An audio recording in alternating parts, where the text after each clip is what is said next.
your life right now, big picture of your life, how things are going on a scale of 1 to 10, how would you evaluate your life? From the number 1 of things are horrible and I'm grumpy, to things are absolutely perfect and couldn't get better. Think about your relationships. Think about your friends. Think about your family. Think about your schedule.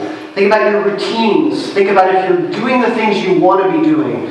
Think about your finances. Think about your hobbies. Thinking about your hopes.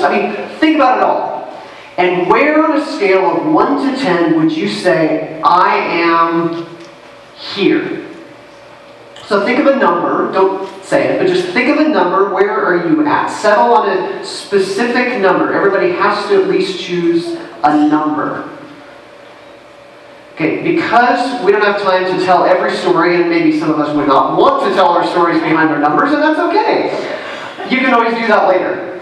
But on the count of 3, shout out your number. And everybody has to do it so that we don't really hear anybody's number. So on the count of 3, just shout out your number. Ready? 1, 2, 3. 7. Awesome. Oh. I didn't hear any of them. I heard all of them. It's great. If you chose a number less than 10, raise your hand. Awesome. Okay, put your hands down. That's good. I'm glad you answered that way because this sermon is for all of us. If you answered 10, you can leave right now. The good thing about less than 10 on this scale is there's room to grow. There's room to improve. There's room for something new to happen.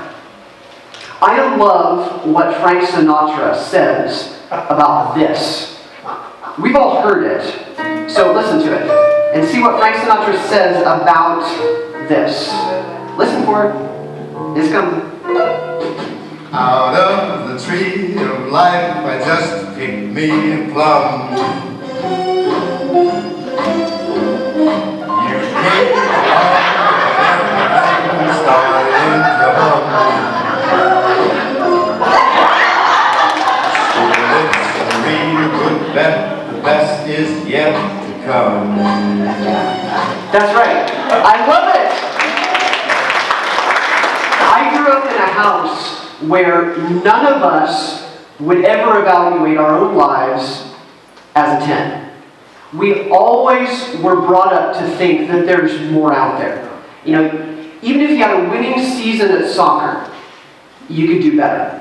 Even if you got 100% on that test, there's another test, and you got to get ready for it. We just grew up in this house where there's always a next thing. There's always more out there. There's always better ways to do things.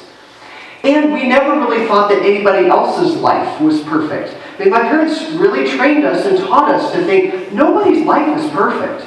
You might think that their life is perfect, and you might want to be them because it looks so good, but nobody's is perfect. There is no 10 out there. There's always room to grow. There's always more. Well, then I discovered that this theme, that the best is yet to come, there's more out there, that this theme is biblical. Over and over, the Bible talks about that there is the best out there. There's a best in our life that's yet to come. There's a best in eternity that's yet to come. God always has more out there and more in store, and there's something new out there. There's the best that's always out there. Amen. But the coolest thing about the Bible and how it talks about the best that's yet to come is that it sort of tweaks it and sort of makes it specific, and it really says who's best. It's not just the best life or the best thing that's out there or the new thing. It's that God's best. It's not my best. It's not your best. It's not what I can do or you can do. It's that God's best is yet to come. That there is something that God has in store for every one of us at every season in our lives that is new and better than where we're at. And it's not just the hope in eternity someday way out there. It is here. Because Jesus didn't just live in eternity out there. Jesus came here so that we could know that God's best can be here. Now, of course, that's not just a magic potion to make life better. It's not just a guarantee that things are going to be perfect tomorrow. It's a hope and a trust in faith that God can make all things new and that God's best is yet to come. Amen. So if you're thinking that things are great right now, it can get better. If you're thinking that things are just average and routine, it can get better. And if you're thinking that things are terrible, good thing is it can get better. So here's the question. And I think this is the question that we really have to honestly ask ourselves. Can we with full faith say that God's best is yet to come? God's best is yet to come for me. God's best is yet to come for you. God's best is yet to come for us. God's best is yet to come for others that we know. Can we honestly say that? I think we can. And it helps to look at Isaiah. The year was 722 BC. And there was a superpower nation called the Assyrians. And the Assyrians were a big, bad, ugly nation. And they were the superpower of the day. And for 2 decades, they had been pounding on God's people. They had been coming in and attacking the nation of Israel for 20 years. And the people of Israel had been holding them off and keeping them away, but Assyria kept chipping away at Israel. And finally, in 722, Assyria took them over.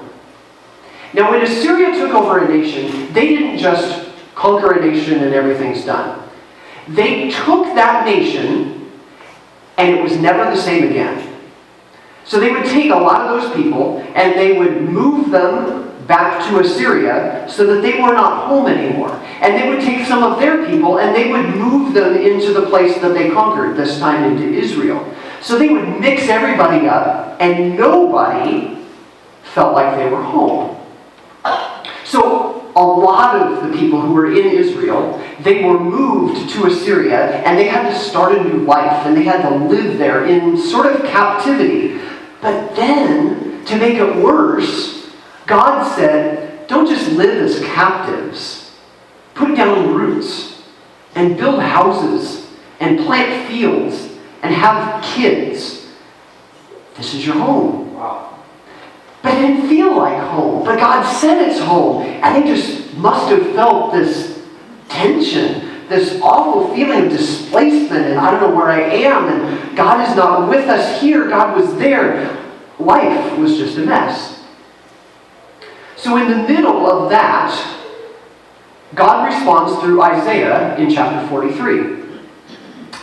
And God through Isaiah says this, "But now, O Jacob, listen to the Lord who created you. O Israel, the one who formed you, says," sorry, hold on. When you see O Jacob, it just means Israel, God's people. Because Jacob, Abraham, Isaac, and Jacob was renamed Israel. So it just means the people of Israel. Whenever you see, a lot of us know that, just wanted to make sure. When you see Jacob, it means God's people. So, O Jacob, God's people, listen to the Lord who created you. O Israel, the one who formed you, says, do not be afraid, for I have ransomed you. I have called you by name. You are mine. When you go through deep waters, I will be with you. When you go through rivers of difficulty, you will not drown. When you walk through the fire of oppression, you will not be burned up. The flames will not consume you, for I am the Lord your God, the Holy One of Israel, your Savior. These are words of reassurance. These are words of hope. These are words that, things can get better. That the best is yet to come. There's something more out there. So what is it that accomplishes that? What is it that's happened to show that this is real? What is it that God has already done to say this is going to happen? He says it. I have ransomed you. I've called you by name. You are mine. God says that this saving, this ransoming, this I've taken care of this. It's already happened. And not only has it just happened, but the Holy One of Israel, God, the Lord, has done this already. It's not just that it will happen, but God is, in God's perspective, it's already taken care of.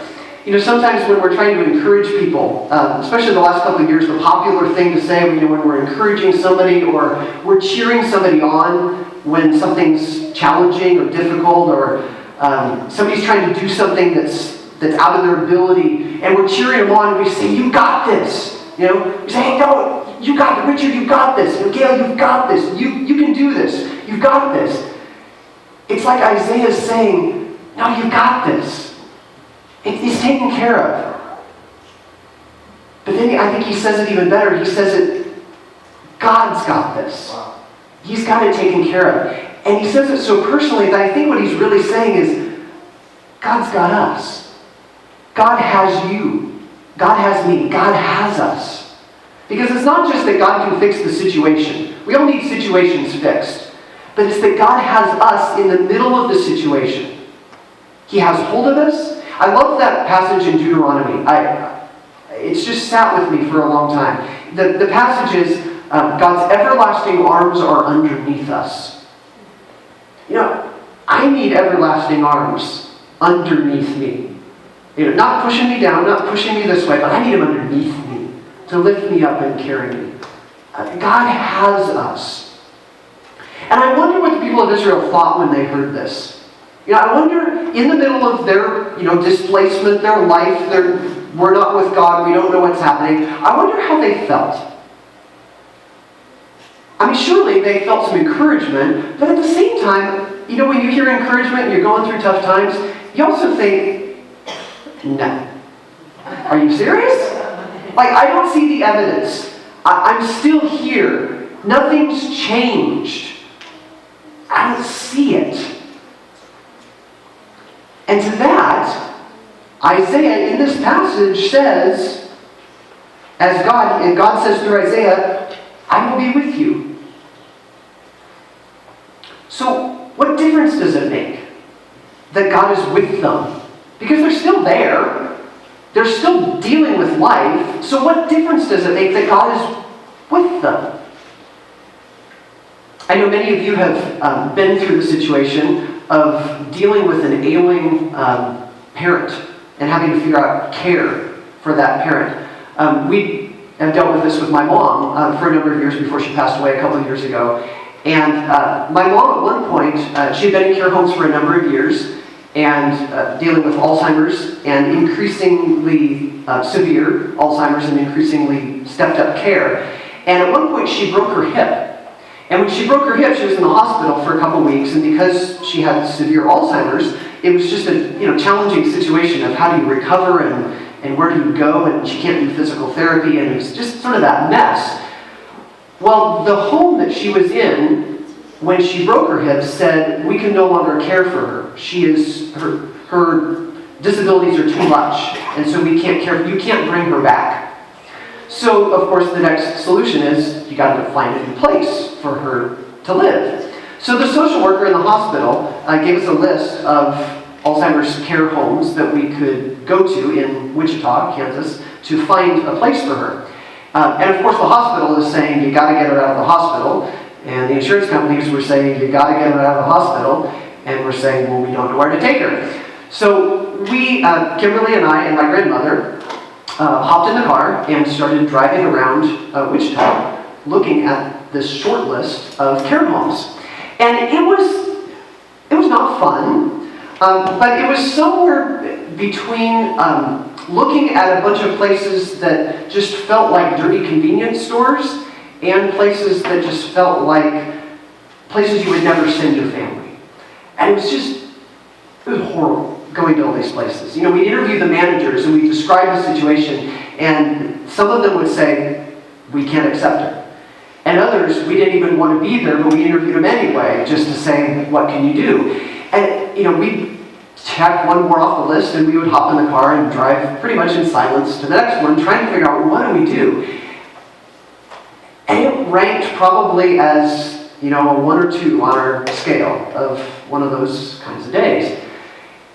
But we got through it. And what got us from one stoplight to the next and one house to the next and keep pressing on, what got us through it is we were all together. When one of us was really frustrated, the other would say, well, we got to look at this next one. And then that person would be frustrated. Another would say, well, there's another one out there. We can find this place. We were with each other. And when we're with each other, it just made a difference. There's something when God is with us, it's not just God sitting next to us, but there's something that happens because God is with us that can pull us through and pull us beyond where we're at. It made a difference to the people of Israel that God was with them. They had hope beyond where they were. They could do more than what it felt like. And when God is with us, He gives us more of a sense that, yeah, the best really can be yet to come, even though it's not now. Well, so Isaiah keeps going. He says, I gave Egypt as a ransom for your freedom. I gave Ethiopia and Seba in your place. Others were given in exchange for you. I traded their lives for yours because you are precious to me. You are honored, and I love you. For the nation of Israel, God had time and time again rescued them or saved them or taken them out of this place or brought them from one place to another. And God had this ability throughout history to bring and rescue His people into a place of safety. And when Isaiah is talking about God's giving Egypt for you, God's giving Ethiopia, God's giving nations, prominent nations, in ransom for His people. Because why?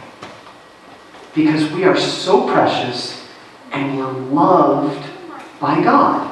God cares for us that much that God's willing to give nations for us in order to bring us the hope that God's best for us can come and will come.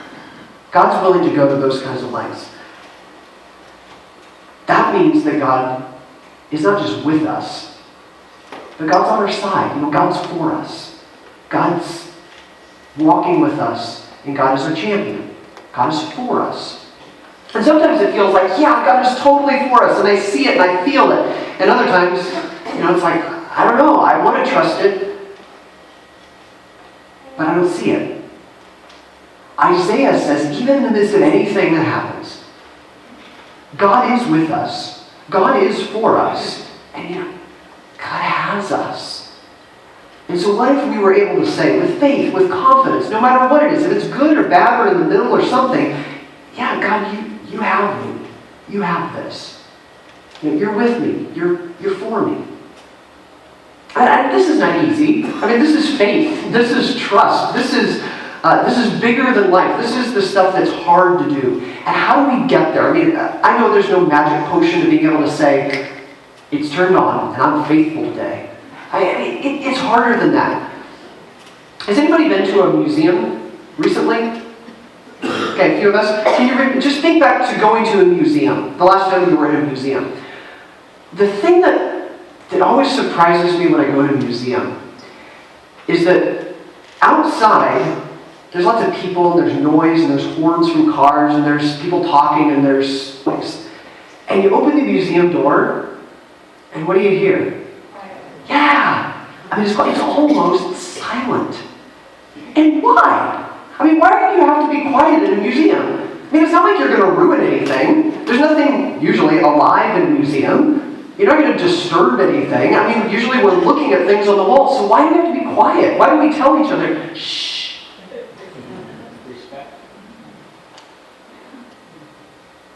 And what happens when we listen? We pay attention. And what Isaiah says at the beginning of this passage is that. He says, but now, O Jacob, listen to the Lord who created you, O Israel, the one who formed you. Listen. Pay attention. Respect what God is going to say. What if we listened better than we listened before? We listened like we walked into a museum when we wake up in the morning. We listen to say, God, what are you doing today? God, is the best coming? If we listen for what God is going to do, we're going to pay attention to what God is already doing. Because God is already working to make the best come. It may not happen on our time, but if we listen, then we pay attention to it happening. May we all see that God has us, and God's with us, and God is so for us, so that God's best is yet to come for us. Let's pray.